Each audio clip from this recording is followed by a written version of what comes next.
सबसे पहले अल्लाह का शुक्र अदा करते हैं कि उसने हमें और आपको इस मुबारक उन्वान पर इस जलसागाह में आने की तौफीक अता फरमाई और दुआ करते हैं कि परवरदिगार आलम हमारे और आपके जमा होने को कबूल फरमाए. आज 15 अगस्त ये वो तारीखी दिन है कि कई सदियों की मेहनत के बाद और कुर्बानियों के बाद ये दिन हिंदुस्तान के लोगों को देखना नसीब हुआ था. कोई भी कौम जब तक अपने गुजरे हुए कल से नहीं जुड़ेगी और अपनी तारीख से वाबस्ता नहीं होगी, अपने बुजुर्गों और आबा व अजदाद की तारीख से वाकिफियत हासिल नहीं करेगी, वो कौम अपना आने वाला कल कभी नहीं संवार सकती. गुजरा हुआ कल और माजी ये आईना है. हाल और प्रेजेंट हमारा ये प्लानिंग और तैयारी है और मुस्तकबिल हमारे लिए चलने की राह है. और जो कौमें अपने आने वाले मुस्तकबिल को गुजरे हुए कल में देख कर चलते हैं, वो कभी ठोकर नहीं खाते, वो कभी मायूस भी नहीं होते, उनके दिल कभी शिकस्ता नहीं होते, हौसले उनके जवान होते हैं, वो हमेशा आगे की तरफ बढ़ते हैं। इसीलिए रब ताला ने भी कुरान पाक में गुजरी हुई कौमों के किस्से बयान किए, जोड़ा है अल्लाह ने कुरान पाक को माजी से बयान किया है रब ने मुस्तकबिल को। और यही इस दुनिया की रीत भी है कि कौमें कुर्बानियां देती हैं, और जो कौमें अपने बड़ों की कुर्बानियों को जिंदा रखती हैं और याद रखती हैं, उन्हें पता होता है फिर चीजों की कीमत का और उस नेमत की कदर का। और अगर चीजें भूल जाएं तो नेमतों की कदर उनके दिलों से निकल जाती है। आज आजाद हिंदुस्तान में चाहे माहौल जो भी हो, चाहे हालात जो भी हो, मगर हिंदुस्तान आजाद है। ये मुल्क गुलाम नहीं है किसी का। इस मुल्क पे बहुत से हालात आए हैं, ई को थोड़ा कम कर दिया, और इस मुल्क ने बहुत सी चीजें देखी।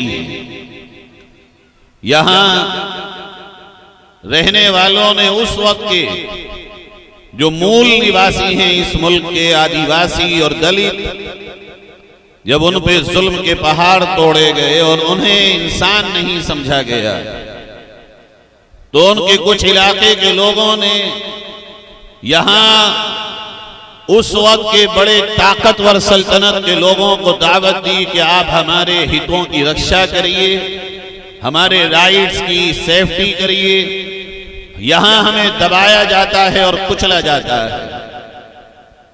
इस वास्ते दूसरे मुल्क से पुराने दौर में यहां लोग आए और राजाओं की, नवाबों की, उस वक्त के राजवाड़ों की और नवाबीन की उनसे जंगें हुई, जिसके नतीजे में यहां के मूल निवासियों ने उनका साथ दिया और इस मुल्क पे वो हाकिम हुए। लंबा अरसा उन्होंने हुकूमत की और इस मुल्क का जो प्यारो मोहब्बत का माहौल था, तमाम मज़ाहिब के लोगों की कदरदानी थी, उन हुक्मरानों ने उसको बाकी रखा। मैं बात कर रहा हूं मुगलिया दौर की, लोधी दौर की, और इस तरह के जितने अदवार गुजरे हैं उन हुक्मरानों के, जिनको ये कहा जाता था कि ये बाहर से लूटने आए थे। ये वो दौर था जिन्होंने बाहर से आके हिंदुस्तान को उस वक्त की सोने की चिड़िया बनाया था। हाल ये था कि दिल्ली में एक तरफ अगर लाल किला बना, लाल किले के सामने बिल्कुल शाहजहानी जामा मस्जिद बनाई गई, उसी की बगल में एक मंदिर भी है, गुरुद्वारा भी है, वहां पे चर्च भी है। इस रवादारी को लेके वो हुक्मरान चले और एक लंबे अरसे तक चले। उनके इंसाफ का ये आलम था कि अगर उनके दरबार में कोई कहीं से भी फरियादी पहुंचा, उन्होंने उसकी फरियाद को सुना और सामने जुल्म करने वाला अगर उनका अपना गवर्नर या अपना ही कोई एहलकार या हाकिम या अफसर होता था, उसको सजा मिलती थी और बरसरे आम मिलती थी। इस मुल्क ने ये मंजर देखा है कि एक हुक्मरान यहां उन्हीं में से वो भी आया जिसके नाम पर झूठ को बहुत उछाला गया, उसके खिलाफ बहुत कुछ लिखा गया और प्रोपेगेंडे किए गए, लेकिन वो अकेला ऐसा हुक्मरान था इस मुल्क का कि जिसने हुकूमत के खजाने से 1 रुपया कभी भी खाया नहीं, 1 रुपए का भी कभी माल अपने घर में इस्तेमाल नहीं किया। वो अपने आप कुरान पाक को लिखता था और उसके घर में टोपियां बुनी जाती थी और उससे आने वाली रकम से उसके घर में खाना खाया जाता था। हर 2-4 महीने पे बावर्ची बदलता था। जो पूछते थे कि क्यों जा रहे हो, का 4 महीने हो गए उड़द की दाल की खिचड़ी लहसुन की चटनी से खाते हुए, कोई और खाना ही नहीं। ऐसे हुक्मरान भी इस धरती ने देखे। दौर गुजरता चला गया। वक्त आया 1600 ईस्वी में, जब इस दुनिया में 16वीं सदी लगी उस वक्त हिंदुस्तान पूरी दुनिया में ऐसे उरूज पर था। आज का हिंदुस्तान नहीं था वो, उस वक्त के हिंदुस्तान में आज का पाकिस्तान भी था, बांग्लादेश भी था, अफगानिस्तान के हिस्से भी थे, श्रीलंका के कुछ हिस्से भी थे और बर्मा भी था। इतना बड़ा हिंदुस्तान, और हिंदुस्तान में कहीं एक जगह पर भी कोई ना इंसाफी एक आखिरी दर्जे के इंसान के साथ किसी में करने की जुर्रत नहीं थी। वक्त गुजरता चला गया और इस मुल्क को नजर लग गई, यहां तक कि अंग्रेजों ने ऐसे ही जांच पड़ताल के लिए कि दुनिया में माल कहां है, चलो निकलते हैं शेर के लिए। ये सूंघने वाले सांप हैं अंग्रेज।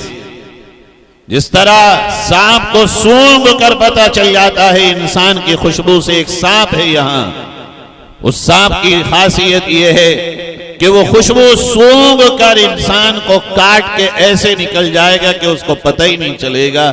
जब जहर फैल जाएगा और दिल की धड़कनें रुकने लगेंगी और दिमाग काम करना बंद कर देगा, तब पता चलेगा कि सांप ने काट लिया। हम अंग्रेजों की मिसाल उसी ग्रेट सांप से देते हैं कि ये वो सांप हैं जो सूंघते फिरते हैं, कहां पे इनके मतलब की क्या चीज है। आज भी वही और उस दौर में भी वही था। 16वीं सदी लगी, अंग्रेज निकले जांच पड़ताल करने के लिए कि दुनिया में माल कहां ज्यादा है। यहां उनका यह काफिला बंगाल के कालीकट पे उतरा और वहां से उतरने के बाद उन्होंने पूरे मुल्क का दौरा किया और देखा यहां माल नहीं, माल के खजाने हैं, यहां माल के ढेर हैं, यहां अंबार है, यहां बहुत माल है। लिहाजा उन्होंने प्लानिंग बनाई और ये तय किया कि भाई हमें यहां पे तिजारत करना चाहिए। वो एक शख्स आया वास्को डी गामा के नाम से, उसकी क़ियादत में अंग्रेजों ने बंगाल की सरजमीन से काम को शुरू किया। चंद सालों में वो वापस चले गए और फिर दूसरी एक टीम आई जिसको हम कहते हैं ईस्ट इंडिया कंपनी। इन्होंने आके बड़े ज़हीन, फतीन और दीनदार और मुंसिफ बादशाह इस मुल्क से जा चुके थे और उस वक्त बादशाह नादान थे जो बैठे हुए थे इस मुल्क के तख्त पर। उनसे आके उन्होंने बात की और ये कहा कि बादशाह सलामत, हम आपके मुल्क को और तरक्की देना चाहते हैं। हम ये चाहते हैं कि हम आपका माल यहां से लेकर के अंग्रेजों के बीच में जाके बेचें और वहां का माल लाके यहां बेचें ताकि आपका मुल्क तरक्की की राह पर और तेजी के साथ चले। बादशाह नादान थे, उन्होंने इजाजत दे दी कि इसमें तो कोई कबाहत नहीं है। आज भी यही हो रहा है चाइना के नाम पर, देसी तमाम सनअतें और पेशे बर्बाद हो रहे हैं, देसी तमाम कमाइयों के जराए बंद होते चले जा रहे हैं और हर चीज टेक्नोलॉजी की तरफ जा रही है। टेक्नोलॉजी में जाने के बाद इंसानों की कीमत जीरो हो जाती है। जो कल का अंग्रेज करता था वो आज का अंग्रेज भी कर रहा है। मैन पावर जीरो करने की कोशिश की जा रही है। कल लोग गलियों में ढूंढते फिरते थे कोई कारपेंटर, पेंटर, वेल्डर मिल जाए हमको। आज कोई तलाश नहीं करता। मार्केट में हर वो चीज जिसकी आपको तलाश है और आप बनवाना चाहते हैं वो बनी बनाई मौजूद है। जाइए और जाने की भी जरूरत नहीं है। आप अपने घर में बैठ के मोबाइल में कोई ऐप खोलिए और अपने घर की चौखट पे मंगा लीजिए।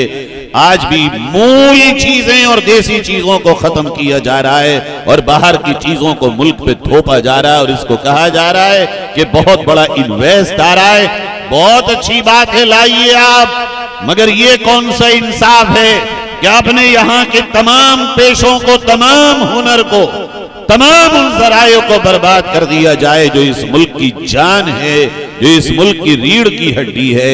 यही हुआ उस वक्त। अंग्रेजों ने आके झांसा दिया कि हम ये करना चाहते हैं। बादशाह ने कहा करिए आप। अब उन्होंने जो उस वक्त के सरमायादार थे, सरमायादार कितने होते हैं, मालदार कितने होते हैं एक मोहल्ले में? 100 में 5, 10, 90 तो गरीब होते हैं कल भी और आज भी।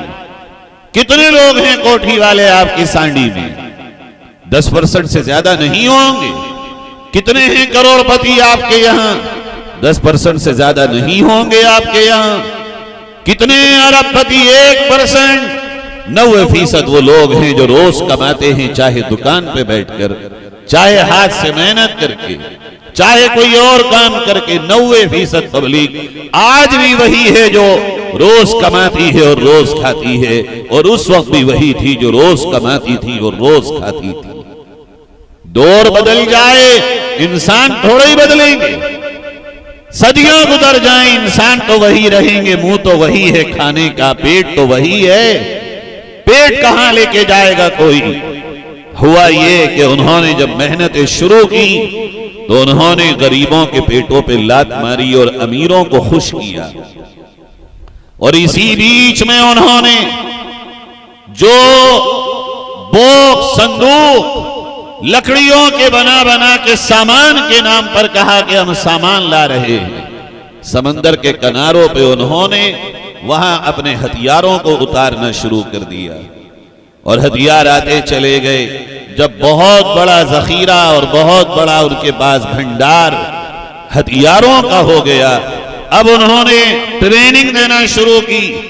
वो गरीब आवाम जिसके खाने के लाले पड़ चुके थे, उन्होंने अच्छी तनख्वाहों पर उन्हें नौकरियां दी और कहा आओ हमारे साथ आओ।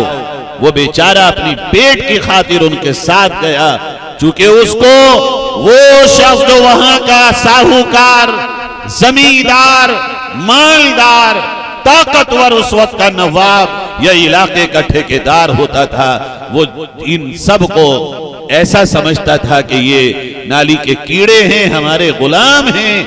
अंग्रेजों ने उन्हें अच्छी तनख्वाहों पर जब नौकरी का ऐलान किया, इन लोगों ने बहुत अच्छा समझा कि भाई ये तो हमें मार रहे हैं, कोड़े मार रहे हैं, ये तो हमें एक बोरी अनाज देकर हमें इंसानों से गिरे हुए काम करा रहे हैं, लाइए हम इन्हीं के पास जाते हैं। उन्हें ले जाया गया और फिर उन्हें तलवार चलाना और बंदूकें चलाना सिखाई गई।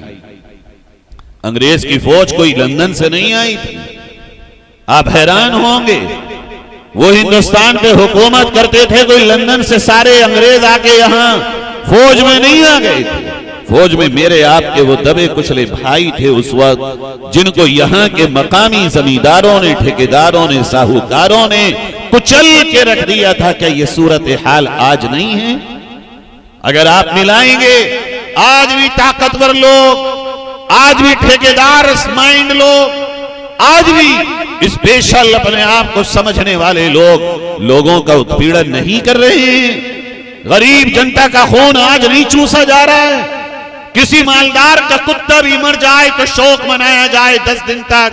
किसी गरीब की बीवी का इंतकाल, आज भी अगर उसकी मृत्यु किसी अस्पताल में किसी कारण हो जाए, उसके साथ खड़ा होने वाला कोई नहीं होता।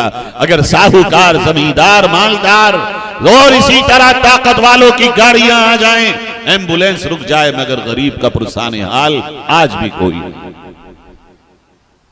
बहुत कुछ नहीं बदला है। बेशक हम आजाद हैं और मालिक का शुक्रिया, हमें आजादी मिली है, मगर आजादाना सोच, वो हमारी फिक्र, वो थॉट, वो हमारी थिंकिंग, जब तक ये माइंड हमारा आजाद नहीं होगा, जब तक मन और हमारा ये दिल आजाद नहीं होगा, जब तक हम इक्वल और समान किसी के अधिकार को कबूल नहीं करेंगे, तब तक हम जिस्म के आजाद हैं मगर मन के आजाद कभी नहीं कहला सकते। अगर वही सोच होगी आज भी, हमें अपने आप को बदलना होगा। आजाद भारत में बदलना चाहिए हमको इस देश के लिए। ये देश हमारे लिए अमूल्य है, बेशकीमती है, हमारे लिए बेमिसल है ये देश। इस देश जैसा देश आपको दुनिया की धरती में कहीं और नहीं मिलेगा। इसकी तरक्की के लिए बदलने की जरूरत है हमें आपको, बहुत कुछ करने की जरूरत है हमें आपको।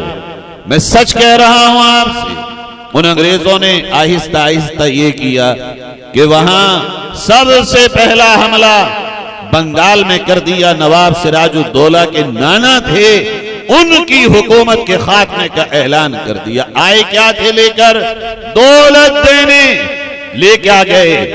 सारी इज्जत, सारी वो वकार, सारा हमारा लूटने की तरफ उन्होंने हथियार चला दिए, यहां तक कि नवाब सिराजुद्दौला के नाना को शहीद कर दिया गया। हिंदुस्तान की तारीख में पहला शहीद अंग्रेजों से लड़ते हुए बंगाल की धरती पे नवाब सिराजुद्दौला के नाना। यहां से अंग्रेज और हिंदुस्तान के लोगों की लड़ाई का आगाज होता है। आधी सदी गुजर गई, यहां तक कि जब नवाब सिराजुद्दौला तख्तनशीन हुए बहुत छोटे थे, उन्होंने फिर तैयारी की और उन्होंने देखा इन अंग्रेजों ने मेरे बंगाल को लूट लिया है। आजकल फाइल्स बहुत आ रही हैं, आजकल फिल्म इंडस्ट्रीज के लोगों का यही मकाम रह गया है फाइल्स बनाने का। एक फाइल अंग्रेजों की भी है, उसको आप अगर देखना चाहें तो देखिएगा यूट्यूब पर। हमारे यहाँ की दलितों और आदिवासियों औरतों को अंग्रेजों ने कैसा प्रताड़ित किया था, और बंगाल की क्या हिंदू क्या मुसलमान क्या सिख और क्या ईसाई, हर एक के साथ जो उन्होंने जुल्म ढाया, जवान बच्चियों को उठा के लेके जाना, लोगों का कत्ल कर देना, घरों को लूट लेना, आग लगा देना, ये रोजाना उनका महबूब मशगला था। वो इंसान को ऐसे मारते थे जैसे कबूतर को मारने पे इंसान को खुशी होती। बच्चियों का बलात्कार करते थे, रोजाना उन्हें किसी न किसी घर से बच्ची को उठवाना होता था, रात में उसको लेके जाते थे और सुबह उसका जनाजा उसके बाप के दरवाजे पे फेंक दिया करते थे। नवाब सिराजुद्दौला ने जब ये देखा मेरा बंगाल लूट गया, इस्मत लूट गई और इज्जतें लूट ली गई, बर्दाश्त ना हुआ और जंग का ऐलान कर दिया। का इज्जत के साथ जिएंगे तो जी लेंगे, वरना जामे शहादत पी लेंगे। रोज रोज बेटियों की इस्मतों को इस तरह लुटते हुए देखना, इस तरह बंगाल को उजड़ते हुए देखना हमें बर्दाश्त नहीं है। ऐलान हुआ, जंग हुई, और बंगाल में एक मैदान है, आज भी एक फील्ड है वहां, फुलासी का मैदान, उसमें जंग हुई। वहीं पे इस मुल्क की ये भी बदनसीबी रही कि जहां कोई योद्धा, जहां कोई फ्रीडम फाइटर, जहां कोई मुजाहिदे आजादी अंग्रेजों के खिलाफ बाहर या अंदर के वो लड़ाई के लिए मैदान में उतरता है, तो उसी के साथ चलने वाला कोई ना कोई मुनाफिक और देश का गद्दार भी होता है। यही हुआ, लड़ाई हुई और बड़ी भीषण लड़ाई हुई, बहुत भीषण युद्ध हुआ, भयंकर जंग हुई। अंग्रेजों के हाथ पांव फूल गए। उन्होंने उनका जो चीफ कमांडर था मीर जाफर, उससे बात की और सौदा किया और उसे खरीद लिया। यहां तक के नवाब सिराजुद्दौला ने जब देखा कि काया पलट गई, अब क्या होगा, मीर जाफर चूंकि चीफ कमांडर था, आर्मी चीफ था उनका, उसने देखा कि फोर्स पीछे हट रही है हमारी, और अब हमारी शहादत के अलावा कोई रास्ता नहीं बचा, तो वहां से वो मैदान से दूसरी गली में को बाहर चले गए। हाल ये हुआ, सिर्फ 3 महीने में नवाब सिराजुद्दौला को पकड़ लिया गया और उन्हें सरेआम फांसी दे दी गई। यहां से एक दूसरी दास्तान शुरू हुई।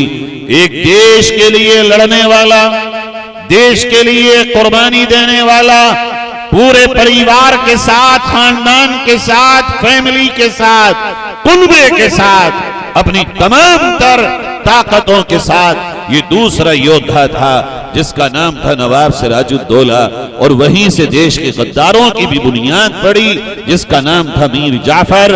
एक शहीद हुआ और एक अंग्रेजों के हाथ पे जाके बिका। सिराजुद्दौला देश के लिए शहीद होने वाला दूसरा योद्धा है, और मीर जाफर बिकने वाला इस देश का पहला गद्दार है। अगर इस तारीख को तुम नहीं पढ़ोगे तो कौन पढ़ेगा। बात आगे बढ़ी, अब तो अंग्रेजों के पर निकल आए, पूरा बंगाल उनके हाथ में, लहलहाते फिर रहे हैं, चारों तरफ दंदनाते फिर रहे हैं। आगे बढ़े, अब उन्होंने देखा कि इस मुल्क में और कौन है।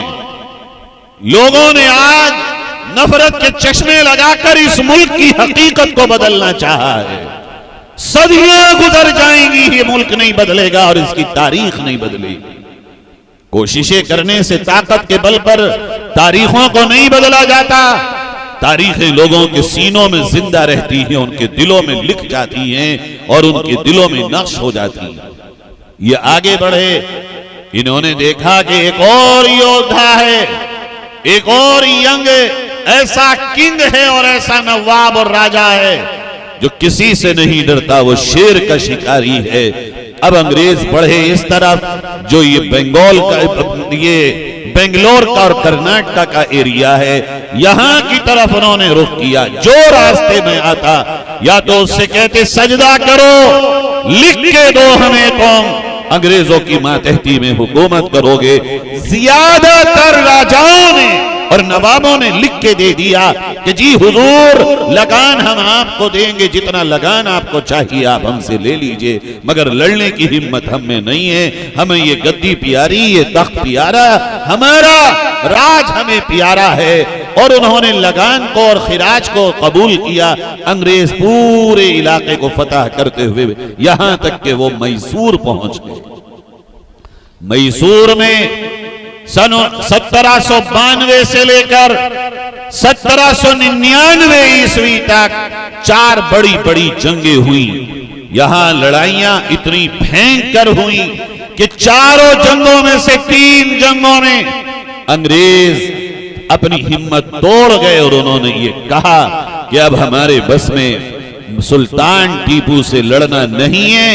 आखिरी लड़ाई से पहले फिर वही हुआ, अंग्रेजों ने दाव खेला और वहां जो एक चीफ कमांडर था, आर्मी चीफ था, सुल्तान टीपू शहीद रहमतुल्लाह अलैह का, उसका नाम था मीर सादिक। उसे 2000 मुरब्बा जमीन का वादा किया गया कि मीर सादिक हमारे साथ आओ, सुल्तान टीपू के साथ क्या मिलेगा तुम्हें, हमारे साथ आओ, हम तुम्हें जमींदारी देंगे, हम तुम्हें पैसा और हम तुम्हें अशरफियां देंगे।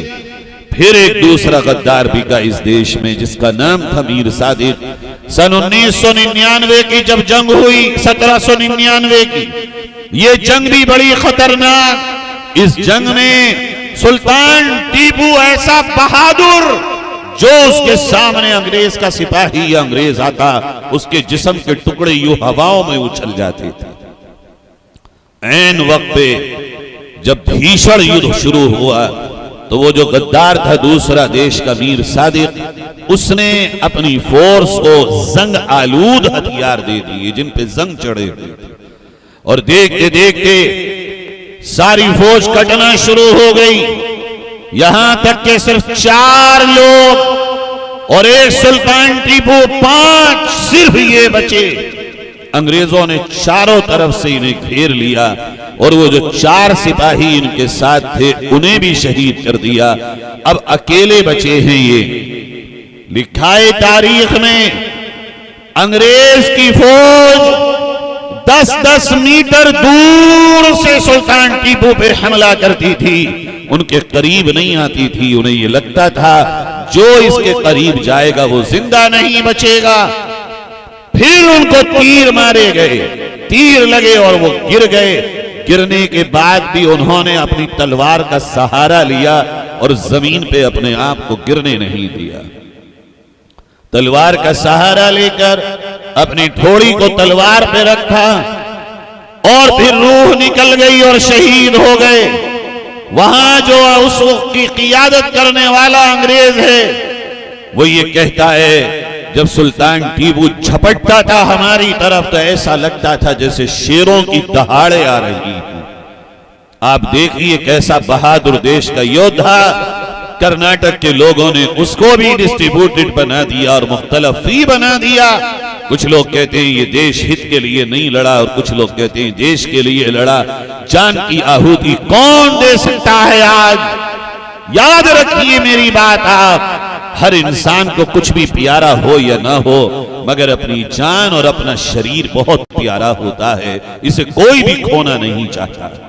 अगर कोई अपनी जान की कुर्बानी और अपनी जिंदगी की कुर्बानी, अपनी पूरी सल्तनत, अपना पूरी ममलकत और अपना पूरा का पूरा राज्य, पूरी नवाबियत, सब कुछ इस देश में अंग्रेजों से लड़ते हुए कुर्बान कर दे और सब फना कर दे, उससे बड़ा देश का वफादार कौन हो सकता है?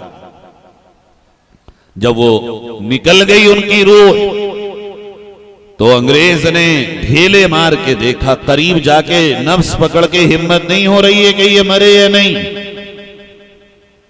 ढेले मार के देखा कि ये जिंदा है या नहीं है। जब कई ढेले मारे और कोई हलचल नहीं हुई तो फिर वहां जाके खड़े हुए लॉर्ड ली खड़ा हुआ और उसने खड़े होकर सुल्तान टीपू की जनाजे पर कहा, आज से ये भारत, आज से ये हिंदुस्तान हमारा हुआ। अब इस जैसा योद्धा हमारे रास्ते में कोई और नहीं आएगा और चलो दिल्ली की तरफ। अब हमारा रुख सीधा दिल्ली होगा और अब ये सारा मुल्क हम अंग्रेजों के कब्जे में होगा। आप समझ रहे हैं, यूं ही मिल गई ये राइट्स, यूं ही हम आजाद हैं आज, यूं ही हमें ये कह दिया गया हमारी मर्जी है हम मजदूरी पे जाएं या ना जाएं। कौन ले जाएगा जबरदस्ती? आज हमारी मर्जी है हम सुबह को किसी के काम पे जाएं या ना जाएं। कौन माई का लाल है जो जबरदस्ती आज भी किसी से मजदूरी करा सकता हो?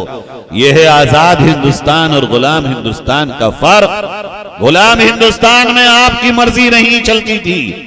अगर आपसे कहा गया खड़े हो जाओ, खड़ा होना आपका फर्ज था और ड्यूटी थी। अगर आपने इनकार कर दिया तो आपकी गर्दन आपके धड़ से अलग कर दी जाती थी। आपसे कहा जाता था नहीं खाओगे भूखे पेट रहोगे, आप भूखे पेट रहते थे। ये गुलाम हिंदुस्तान था, ये अंग्रेजों का हिंदुस्तान था जिस वक्त यहां किसी को कोई आजादी नहीं, हर एक उनका गुलाम है, जो वो चाहेंगे आपको करना होगा।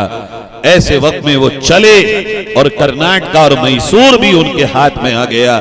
वो 4 साल में मैसूर से लेकर दिल्ली तक जितने इलाके थे सारे अपने कब्जे में लेके 1803 ईस्वी में दिल्ली में दाखिल हो गए। मरहटा फौजें, रोहेलखंड की फौजें, जहां हम और आप बैठे हैं, ये एरिया पता नहीं आपको पता है या नहीं। आज हिंदुस्तान की आजादी में यहां का रोल कोई मामूली रोल नहीं है, बहुत बड़ा रोल है इस इलाके का। सारी फौजें, अब मरहटा फौजें तो हिंदू थी, रोहेला फौजें मुसलमान थी, लेकिन सब ये मानते थे कि इस मुल्क का बादशाह अगर बच गया तो ये मुल्क बचेगा और अगर बादशाही खत्म हो गया तो ये हिंदुस्तान अंग्रेजों के पैरों में आ जाएगा। लड़ाई लड़ी और बड़ी हिम्मत और बड़ी मर्दानगी के साथ लड़ाई लड़ी मरहटा और रोहेला फौजों ने, यहां तक के ताब ना ला सके और अंग्रेज की फौज इतनी हिम्मत के साथ लड़ती थी कि कुचल के रख दिया और पूरी दिल्ली को जनाजों से बिछा दिया। यहां तक लिखा है तारीख में कि दिल्ली की नालियों में उस दिन पानी की जगह खून बह रहा था, नालियां लाल हो चुकी थी। जमुना में गिरने वाले नालों से पानी की जगह खून के नाले गिर रहे थे और आधी जमुना भी लाल हो चुकी थी। ऐसा अंग्रेजों ने खून बहाया और पहुंच गए वहां लाल किले में। लाल किले में जाने के बाद बादशाह से कहा, बादशाह जिंदा रहना चाहते हो या जिंदगी को तमाम करना चाहते हो? अब तुम्हारा कुछ नहीं बचा यहां, मगर हम तुम्हें जिंदा रखना चाहते हैं। आज एक मुआहदे पर दस्तखत करो। कहा कौन सा मुआहदा? का मुआहदा ये है कि ये लिखो आज और इस पे दस्तखत करो कि खल्क खुदा की, मुल्क बादशाह का और हुक्म आज से ईस्ट इंडिया कंपनी का चलेगा।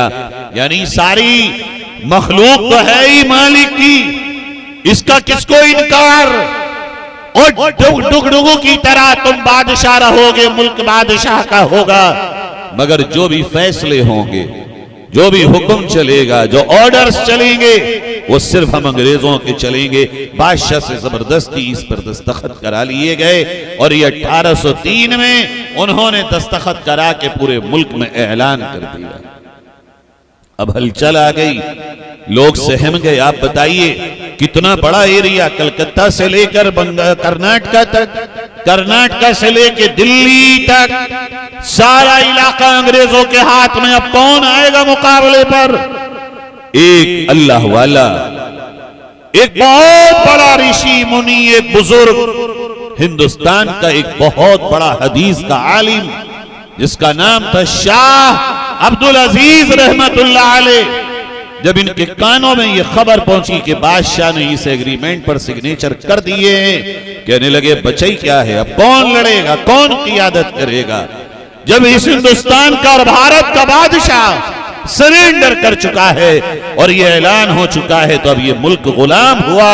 और आज से शाह अब्दुल अजीज ये फतवा देता है कि हिंदुस्तान के मुसलमानों पर अंग्रेज के खिलाफ जिहाद फर्ज हो चुका है। ये तीसरा है अब एंगल। हिंदुस्तान में लोग लड़ रहे थे, सिराजुद्दौला लड़े, मगर जिहाद का फतवा नहीं आया था अभी तक। सुल्तान टीपू शहीद लड़े, जिहाद का फतवा नहीं आया था। वो लोग जो हर चीज को जिहाद जिहाद कह के इस पवित्र शब्द को अपवित्र कर रहे हैं और गंदा कर रहे हैं, वो देखें इस हिंदुस्तान में लफ्ज जिहाद अंग्रेजों के खिलाफ पूरे मुल्क में एक एक कोने पर जाने वाला वो शब्द है जिसने इस हिंदुस्तान की धरती में अंग्रेजों के खिलाफ आग लगा दी थी। ये है वो जिहाद। कहा गया जिहाद फर्ज है, अब ये मुल्क गुलाम हो गया। जहां गुलाम है हम, वहां आजादी के लिए लड़ाई लड़ना, जिहाद करना। क्या है जिहाद? युद्ध है जिहाद।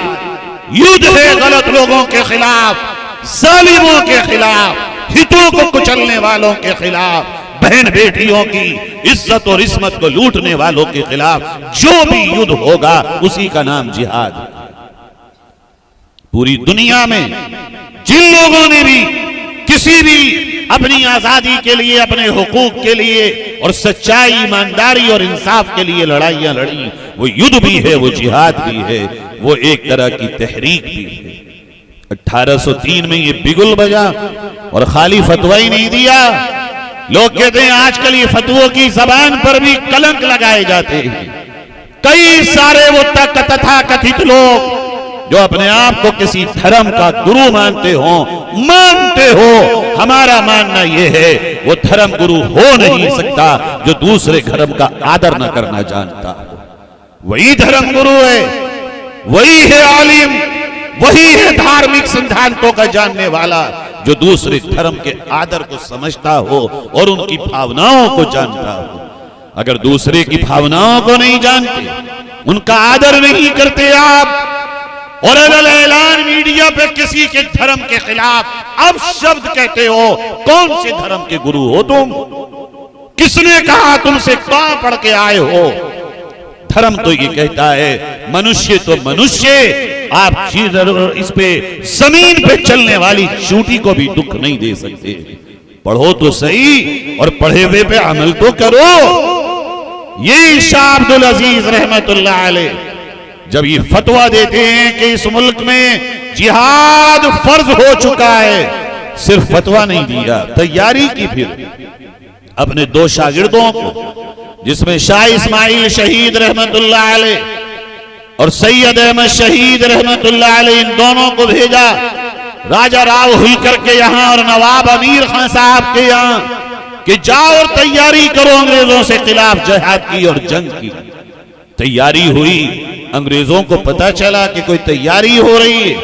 उन्होंने राजा राव होलकर और नवाब अमीर खान को खत लिखा कि खैर चाहते हो तो इनको वापस करो। यहां तक कि 1815 में उन्होंने हाथ जोड़ लिए कि हम अंग्रेजों से नहीं लड़ सकते, आप चले जाओ। ये दोनों वहां से आए और फिर इन दोनों ने दौरा किया।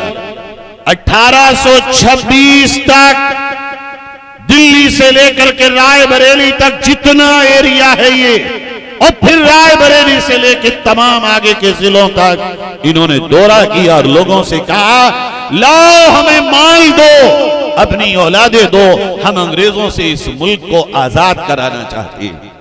हाल ये हुआ कि लोगों ने अपने जवान लड़के दिए, लोगों ने अपने चांदी और सोने के भंडार खोल दिए और 1831 में एक जंग हुई, इन लोगों ने लड़ी बालाकोट के मैदान में। जहां ये सारे के सारे शहीद हो गए चंद के अलावा, और वहां भी गद्दारी की दास्तान लिखी गई। एक तरफ ये काफिला था जंग लड़ने वाला बालाकोट पर, और दूसरी तरफ अंग्रेजों से हाथ मिलाकर इनके खिलाफ तीसरी गद्दारों में अपना नाम लिखवाने वाला राजा रंजीत सिंह का बेटा शेर सिंह था।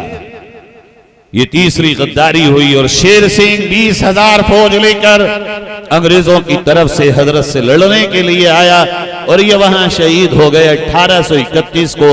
ये तीसरी बड़ी जंग भी पूरी हो गई। ये 3 जंगें हैं जो आपने और आपके बुजुर्गों ने इस मुल्क में लड़ी हैं। उसके बाद वहां के बचे कुचे लोगों ने फिर तैयारी की, और तैयारी होकर के 1857 के जंग का आगाज होने को आया। वो इस तरह हुआ कि अब अंग्रेजों ने ये देख लिया कि हिंदू और मुसलमान एक होने लगे, हर तरफ आवाज आने लगी, अंग्रेज को भगाओ, अंग्रेज को भगाओ। अब इन्होंने ये किया कि हिंदू मुस्लिम दंगे कराओ, तो कारतूसों में इन्होंने सुअर की और गाय की चर्बी को भर के आटे में सुअर और गाय की चर्बी मिलाकर बिकवाना शुरू किया। लोगों को जब ये पता चला कि अंग्रेजों ने ये चाल चली है, तो अंग्रेजों को चाल में कामयाब होने से पहले धड़ाम होना पड़ा, और यहाँ के हिंदू और मुसलमानों ने इस चाल को समझा और अंग्रेजों को नाकाम बना दिया। मुख्तसर ये कि 1857 आई, उसी 1857 की आजादी में आपका सांडी, पिहानी, बिलगिराम और यहाँ के जो राजा थे, और ये रूइया जो आपका इलाका है, मधुगंज आपका इलाका है, शाहजहांपुर, इस पूरे एरिए ने बढ़ चढ़ करके हिस्सा लिया। मौलाना बिलगिरामी के नाम से उस वक्त एक बड़ा नाम मशहूर था। बिलगिराम के सादात का नाम बहुत ऊंचा नाम था, जिन्होंने 1857 की आजादी में हिस्सा लिया। और इसकी जो कली फूटी वो बंगाल के दमदम बारकपुर और मेरठ की छावनी में अंग्रेजों की कली फूटी कि मंगल पांडे ने, और दमदम बारकपुर में सबसे पहले अंग्रेजों के खिलाफ उनके अंदर से बगावत का बिगुल बज गया। फिर पूरे मुल्क में आजादी की जंग छिड़ गई, और ये इतना शानदार युद्ध था। इसी वक्त अंग्रेज वापस जाने का मूड बना रहे थे, फिर गद्दारी हुई, फिर लोगों ने दगा की इस भारत के साथ, और फिर ये हुआ कि हम 1857 भी हार गए, और फिर जो जुल्म का आगाज हुआ है अजीजों, फिर हाल ये था 1857 की चौथी जंगे आजादी के बाद फिर अंग्रेज ऐसे हो गए थे जैसे कातिल हो गए हों, जहां जो मिलता या तो उसको काट देते या उसको जेल में बंद कर देते।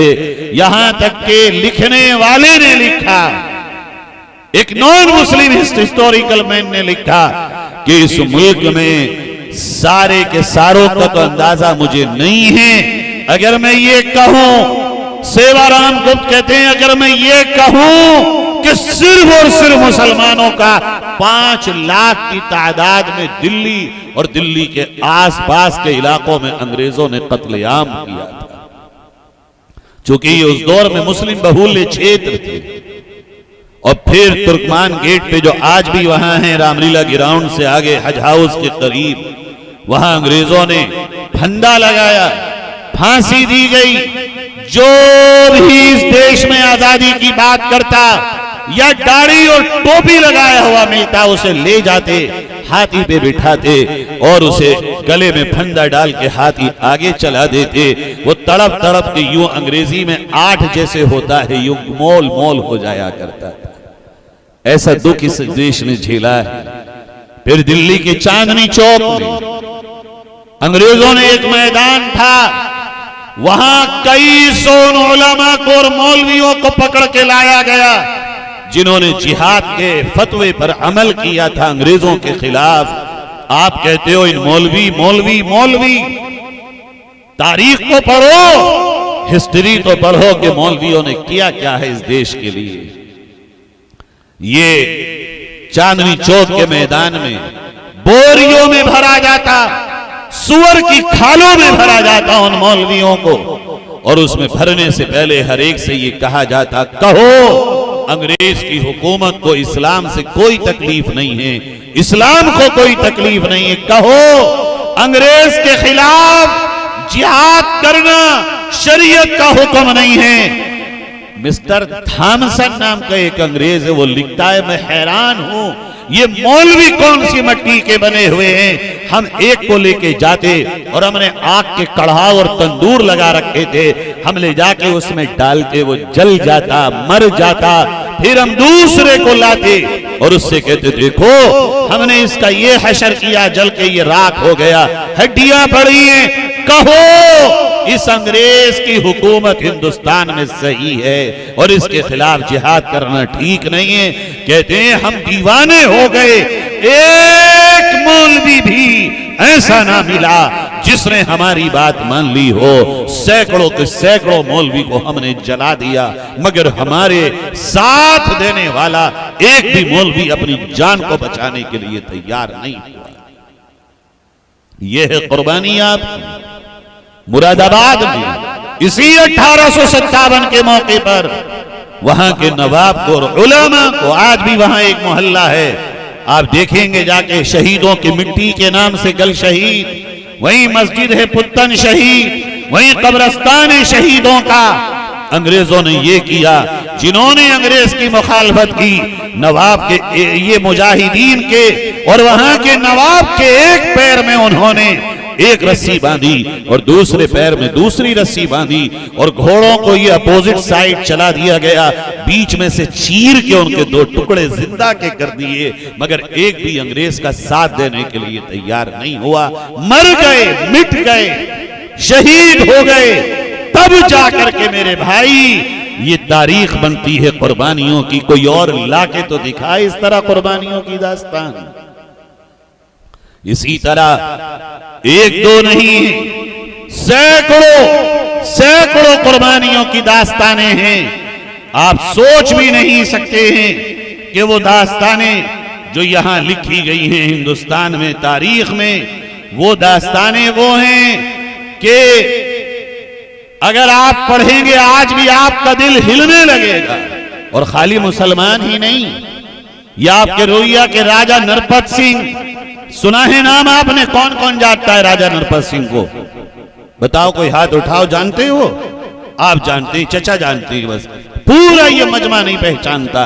राजा नरपत सिंह वो शख्स है, जब अंग्रेज इधर को बढ़े तो उलमाए बलगिरामी, सादात बलगिराम, सांढी और इसी तरह पिहानी, शाहजहानपुर और यहाँ के तमाम किसानों को लेकर राजा नरपत सिंह ने जो लड़ाई लड़ी, वो मिट्टी का किला था, ईंटों का भी नहीं था, लेकिन राजा नरपत सिंह ने उस वक्त के अंग्रेजों के सबसे बड़े ब्रिगेडियर को यहीं पर जिंदा दफन किया और यहां से अंग्रेजों को वापस भेजा। लेकिन उसकी पादाश में हजारों हिंदू और मुसलमान शहीद हुए, तब जाकर के हमारा आपका ये मुस्तकबिल बना था।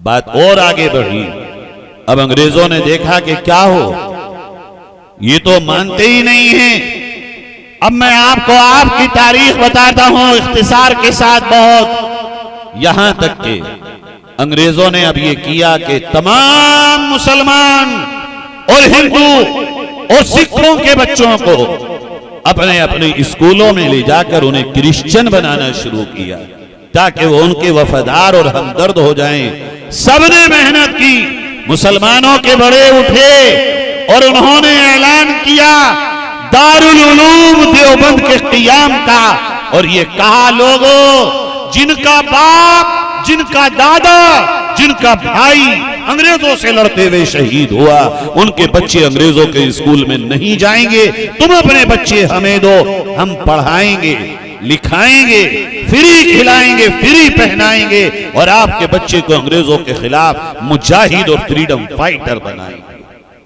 दारुल उलूम देवबंद, आज जो चंद सर फिरे हमारे हजरत ने भी जवाब दिया, उलट पुलट बोल रहे हैं और बकवास कर रहे हैं। दर हकीकत ये हिंदुस्तान की युद्ध में आजादी के योद्धाओं को पैदा करने की एक फैक्ट्री लगाई गई थी, जहां से वही हुआ भी लगी सिल्क मूवमेंट, रेशमी रुमाल तहरीक का आगाज हुआ। जानो सांडी के लोगों, ऐसे बुरे वक्त में कि जब चारों तरफ कत्लेआम हो रहा हो, चारों तरफ अंग्रेजों का जुल्म दंदना रहा हो, ऐसे वक्त में भी तुम्हारे बुजुर्गों ने इल्म की कीमत को जाना था, इल्म की कदर को पहचाना था। वो जानते थे इल्म इंसान को बहादुर बनाता है, इल्म इंसान को अपने मालिक के तई कुर्बानी देने का जज्बा सिखाता है। अल्लाह ने कुरान में भी कहा, कुल हल यस्तविल्लज़ीना यअलमून वल्लज़ीना ला यअलमून। पढ़े लिखे और अनपढ़ कभी बराबर नहीं हो सकते। आज हमारा हाल ये है, जहां इतने बुरे दौर में इल्म का मरकज कायम हुआ, कौम ने अपने बच्चों को दिया। आज आजाद भारत में सांडी के लोगों, आप मुझे बताओ कि सांडी में इल्म का क्या माहौल है? कितने स्टैंडर्ड स्कूल हैं आपके यहाँ, कितने शानदार मदरसे हैं, कितने विद्यालय हैं, कितने कॉलेज हैं, कितने घरों में बच्चे आलिम, हाफिज, डॉक्टर, इंजीनियर हैं। अगर इल्म हासिल नहीं करोगे फिर ज़हनी गुलाम हो जाओगे। और तुम्हारे अंदर सच बोलने की ताकत अगर कोई चीज दे सकता है तो वो इल्म दे सकता है, तालीम दे सकती है, एजुकेशन दे सकती है तुम्हें ताकत। इल्म से बड़ी ताकत नहीं होती। सारी चीज दुनिया छीन सकती है मगर इल्म नहीं छीना जा सकता। कोई अगर आपके घर पे कब्जा करना चाहे कर सकता है, इल्म पे नहीं कर सकता, तालीम पे नहीं कर सकता। तालीम की दो तालीम की वजह से मिलने वाले आपके हुनर पे कोई कब्जा नहीं कर सकता, न छीना जा सकता है। आपके शरीर के पिरान को कोई ले सकता है मगर आपके इल्म के वो नूर और चमक जो आपको मिली है कोई नहीं छीन सकता। आजादी हिंद का जिक्र हो और हम खास तौर पर तमाम लोगों से कहते हैं, हिंदू हो या मुसलमान, इल्म हासिल करो और पढ़ाओ बच्चों को। एक रोटी खाओ लेकिन बच्चों को पढ़ाओ। ये रात रात भर चौराहों पे खड़ा होना, ये रात रात पे मोबाइलों का देखना, तेरा और मेरा करना, एक दूसरे की बुराइयों का करना, एक दूसरे की टांगों को खींचना, एक दूसरे पे इल्जाम लगाना, हिंदू का नफरत मुसलमान से करना, मुसलमान का नफरत हिंदू से करना, ये इस देश की पक्की नहीं हो सकती है। ये वो देश की कल्पना नहीं हो सकती जिस देश की खातिर तुम्हारे पुरखे अपने जिस्मों के चीथड़े करा के गए। एक सफ में खड़े होते थे साहब, एक तरह से जीते थे हम और आप। स्कूलों में एक बेंच पर बैठा करते थे हम और आप। न हिंदू मुसलमान से नफरत करे, न मुसलमान हिंदू से करे। बात दोनों तरफ से है, एक तरफ से नहीं है। भाइयों, इल्म को अपना सर से ऊपर ओढ़ना बिछोना बनाओ, पढ़ो लिखो। इल्म इंसानियत अता करता है, तालीम इंसान को हकीकत में मानव बनाती है। आप इसमें अगर आगे बढ़ेंगे, अपना खून पसीना लगाएंगे, एक जनरेशन कुर्बान होती है बस। अगर एक मजदूर है और वो अपने बच्चे को आलिम, हाफिज, कारी, डॉक्टर, इंजीनियर बना देगा, अब अगली नस्ल को कुर्बानी की जरूरत नहीं है। अब ये बन गया, ये अपने बच्चों को आगे खुद पढ़ाएगा। भाइयों, एक दूसरे को नीचा मत करो। यकीन करो मेरा, तुम्हारे एक दूसरे से किसी को नीचा करने से कभी कोई नीचा नहीं होगा। जो जिसको मिलना है उसके नसीब में और उसके भाग्य में वो मिलेगा। कोई किसी के भाग्य को तोड़ नहीं सकता है। जो उसका नसीब और तकदीर है कोई छीन नहीं सकता है। एक दूसरे की मदद करने वाले बनो, एक दूसरे की इज्जत करने वाले बनो, एक दूसरे की रिस्पेक्ट करने वाले बनो। हमने मंदिरों पे भजन बजते हुए सुना है, बुरा किसी के कर ना सको तो भला किसी का कर ना सको तो बुरा किसी का मत करना। यही है हिंदू धर्म का मूल मंत्र और यही है इस्लाम का मूल मंत्र। आप किसी को दुख नहीं पहुंचा सकते। नबी ने भी यही कहा, सबसे अच्छा मुसलमान ही वो है जिसके हाथों से और जबान से किसी को पीड़ा ना हो, किसी को दुख ना हो। यही तो है दोनों। हम बजाते हैं लाउड स्पीकर में और हम माइकों में कह रहे हैं, मगर प्रैक्टिकली अमल कौन करेगा? मैं और आप करेंगे। भला किसी का कर ना सको, बुरा किसी का मत करना, यानी आखिरी दर्जे की बात यह है। होना तो ये चाहिए था भला करो, अगर ये ना कर सको तो बुरा करने का, बिगाड़ने का, पीड़ा देने का, दुख देने का, तकलीफ देने का हक तुम्हें किसने दे दिया है? मेरे प्यारो, बात को आगे बढ़ाता हूं और चंद मिनटों में बात खत्म करता हूं। मेरा वक्त पूरा होने को है और मेरा सफर भी लंबा है। यहां तक के दारुल उलूम देवबंद कायम हुआ और वहां शेखुल हिंद मौलाना महमूदुल हसन देवबंदी रहमतुल्लाह अलैह ने सिल्क मूवमेंट चलाया, जिसको रेशमी रुमाई तहरीक कहा जाता है। और ये चला, अंग्रेजों के हत्थे पत्ते छूट गए। बदकिस्मती से ये राज खुल गया। हजरत जेल में चले गए, माल्टा की जेल से आए, जामिया मिल्लिया इस्लामिया की बुनियाद रखी। हकीम अजमल खां, मौलाना मोहम्मद अली जौहर और इसी तरह हजरत शेखुल हिंद और उनके साथियों ने तालीमी इदारे का क़याम किया और कहा, एक तरफ फैक्ट्री देवबंद में है योद्धाओं की और दूसरी तरफ अब दिल्ली में लगाओ, ताकि दीन और दुनिया दोनों का संगम हम इस मुल्क में अंग्रेजों के खिलाफ इस्तेमाल करें। फिर ये हुआ, हजरत बीमार हो गए तो हजरत ने कहा कि अगर मैं बीमार हो गया, चला नहीं जाता, मेरी चारपाई उठाओ, मेरा दिल चाहता है मुझे मुल्क में लेके चलो। मैं मुल्क के गली गली में जाके कहूंगा कि अंग्रेज की मुखालफत करो और इनसे जंग करो। हजरत का इंतकाल हो गया।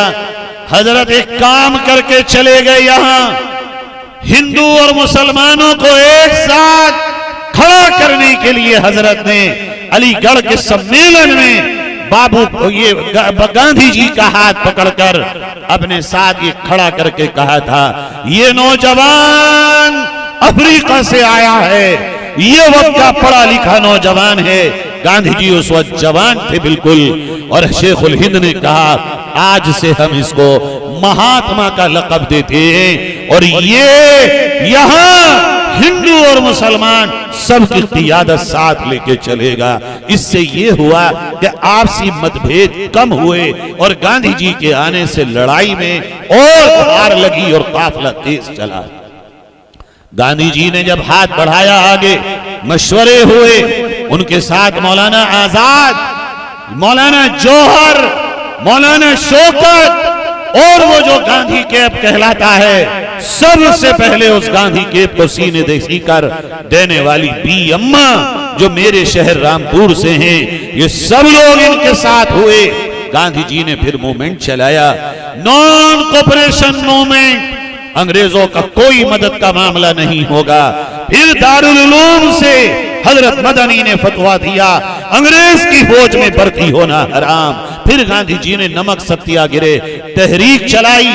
आपके यहाँ कहीं यहाँ 10-20 किलोमीटर पे कोई नदी बहती है, नमक सत्याग्रह तहरीक में इस नदी पे किनारों पे आपके तमाम देहात के लोगों ने इसी पानी से नमक बना के इस्तेमाल किया, मगर अंग्रेजों का नमक इस्तेमाल नहीं किया था।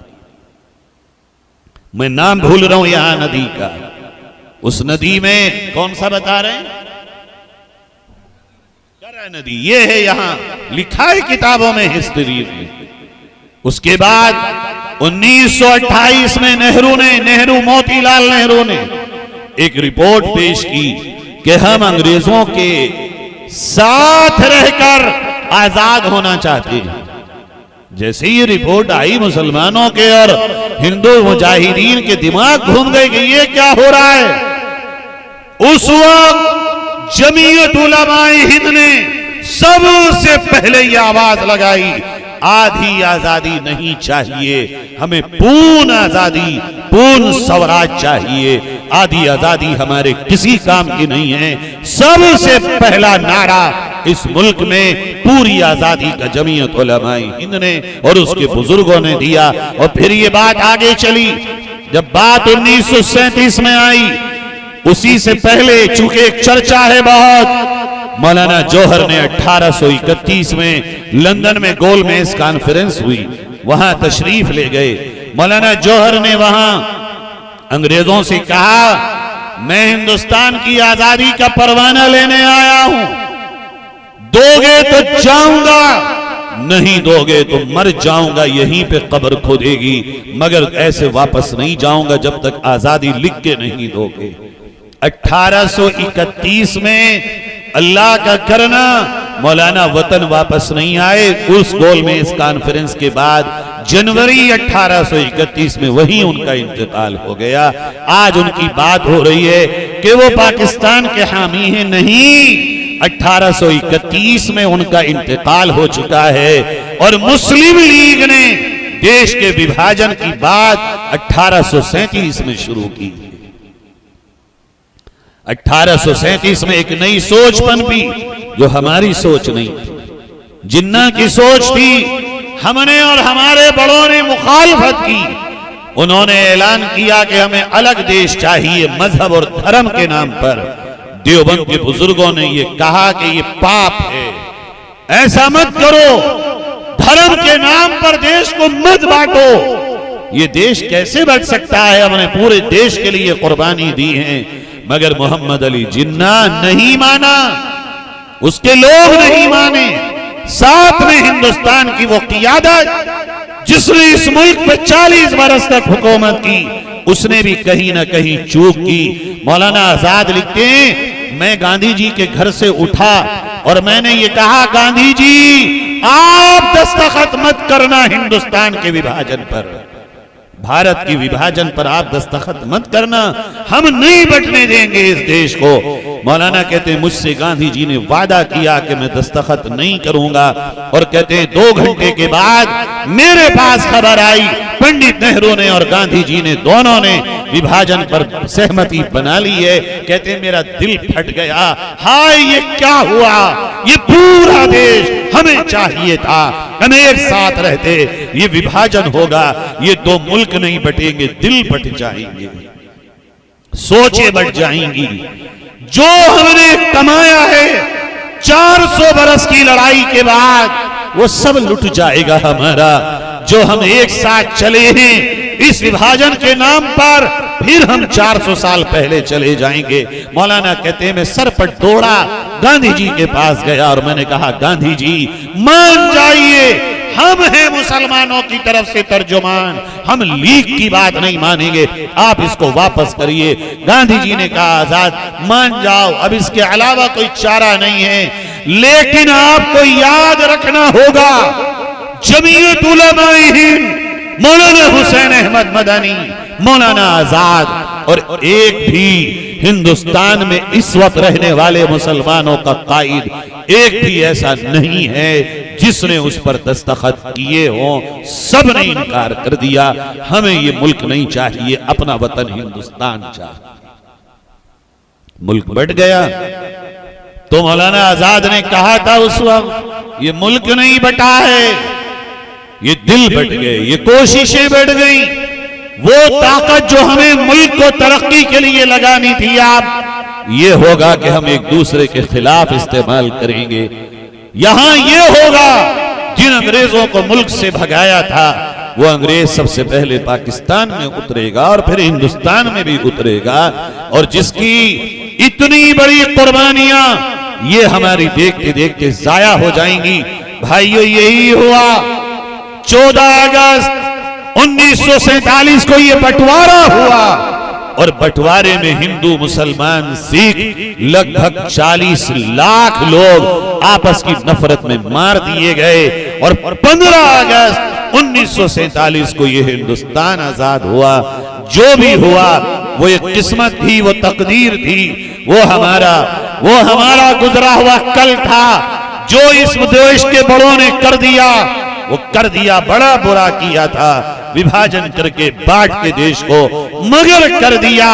आज 15 अगस्त 1947 से लेकर जो मुल्क हमें मिला है, हमें चाहिए हम मुसलमान, हिंदू, सिख, ईसाई, दलित, आदिवासी, जैनी, बुद्धिस्ट सब मिलकर फिर इसको सोने की चिड़िया बनाएं। प्यार, मोहब्बत, प्रेम, अमन, शांति और भाईचारे की फजा को कायम करें। सरकार में कोई भी हो, किसी को भी हुकूमत जाए, आपसी सौहार्द, आपसी हमारा प्यार और मोहब्बत का मामला टूटना नहीं चाहिए, होना ये चाहिए। पिहानी के हिंदुओं, आपसे कहता हूं, मुसलमान को दर्द हो तो आप बोलो। सांडी के मुसलमानों, आपसे कहता हूं, हिंदू का दर्द हो तो आप बोलो, मुसलमान का दर्द हो तो हिंदू बोले।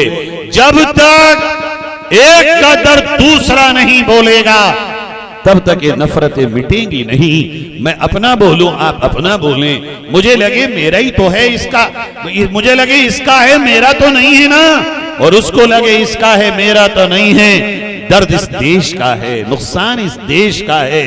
एक व्यक्ति भी अगर इस देश में इंसाफ से और न्याय से पीड़ित होता है और महरूम होता है, वो इस देश का नागरिक है और इस देश का नुकसान है। हर निवासी, हर देश का वासी, हर देश का नागरिक इस देश के लिए अमूल्य है, बेशकीमती है। वो इस देश की रीढ़ की हड्डी है। हमें एक साथ मिलकर इस देश को तालीम की राह पर, अमन की राह पर, तरक्की की राह पर चलाने की जरूरत है। वरना वही पॉलिसी बाहर के बैठे हुए ये जिस्म के गोरे और मन के काले अंग्रेज हमें आपस में यूं ही विभाजित करते रहेंगे, देश पीछे जाता रहेगा। मेरी बड़ी कामना और तमन्ना है कि सांडी से इस तरह की आवाजें उठेंगी जो अच्छाइयों की तरफ चलेंगी, वक्त की बर्बादी के बजाय वक्त का सही इस्तेमाल होगा।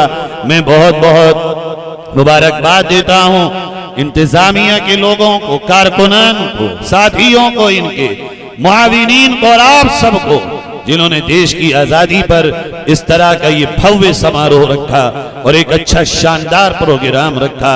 आप सबको मुबारक, पूरी सांडी को मुबारक, हमारे अजीज दोस्त मौलाना फरहान को मुबारक। इन्होंने हमें यहाँ आने की दरख्वास्त की और अल्लाह ने पहुंचा दिया। अल्लाह हम सब के आने को, मिल बैठने को कबूल फरमाए। व आखिर दावाना अनिल हम्दुलिल्लाहि रब्बिल आलमीन।